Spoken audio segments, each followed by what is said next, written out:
permąstyti. Ir dabar yra labai gera proga, nes niekas taip gerai nepadeda virškinti kaip gera muzika. Ir mes savo tarpą turim jau vieną žmogų, kurį atpažįstat iš veido. Tai yra Barbora Valiukevičiūtė, kuri prieš metus buvo čia. Tuomet buvo viena, šiandieną su viena drauge ir galbūt kitą kartą jau ir dar prasiplės ratelis. Taigi, pirmą kartą mūsų tarp yra Valdonė, kuri akompanuos. Ir labai smagu jūs abi čia matyti.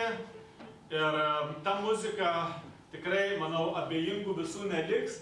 Ir išnaudokim tą muziką kaip foną pagalvojimui, pasvajojimui, meditacijom, visų tų darbų, viso to gerumo, ką mes galėjome atlikti per praeitus metus.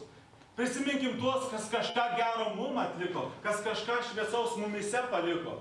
Būtent dabar išnaudokim tą laiką pamąstymui, kas vyksta mūsų širdį, kas vyksta mūsų mintyse, už ką mes esam dėkingi, prie ko mes galėjome prisiliesti, kas prisilietė prie mūsų. Taigi išnaudokim tą foną tokiam pamąstymui ir tegu tą laiką Dievas panaudoja tam, kad mumise pažadintų, pajudintų naują įkvėpimą, naujiem vaisiam ir naujiem darbam. Palaiminto klausimo, taip pat dėkoju Latvijos moterim, kurios taip pat paruošė gausias vaišes. Ir po to, po muzikos, mes visi eisime pasivaišinti.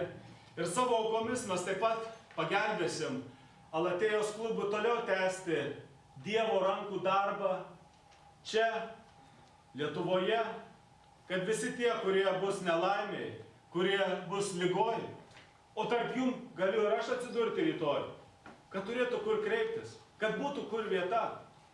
Nes kaip žmogus sako, o aš turiu gerą širdį, bet jeigu jis nebus kažkokioj grupiai, iš kur aš žinosiu, kur tas žmogus su gera širdim yra, ant kaktos tai neparašyta, kad jis turi gerą širdį.